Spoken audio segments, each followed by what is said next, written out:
Yeah, that's the last option. Alright, welcome, graphic design beginners. Now, picking colors for your background or for your flyer or poster can be very difficult for graphic design beginners. Now, this how to do it a very simple way. Now, what you have to do is that if you are designing and you have a picture, something like this, the color combination is already given by using the colors of the dress or the attire that the person is wearing. So if you want to choose a background for this, you just have to pick the color, the dominating color.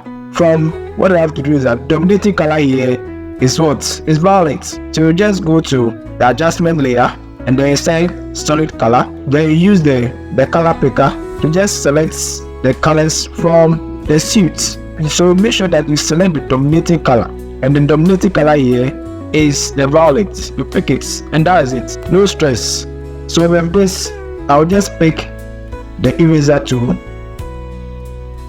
and then I erase or I blend the edges so that I can easily blend with the background.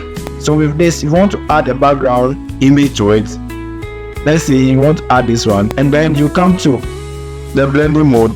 You just pick luminosity. Yeah, that's the last option. You go to the opacity, you just reduce the opacity a little. You are good to go.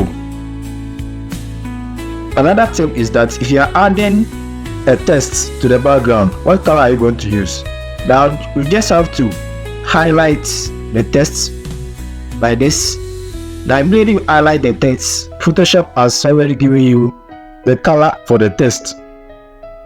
So which means obviously you are going to use what? White for the text for it to come out very well.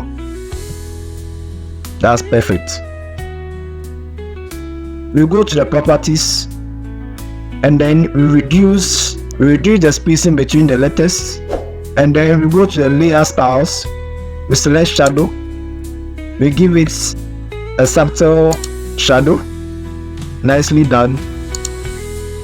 There you are done. Subscribe for more tips. I'm Jason Napa and I'm out.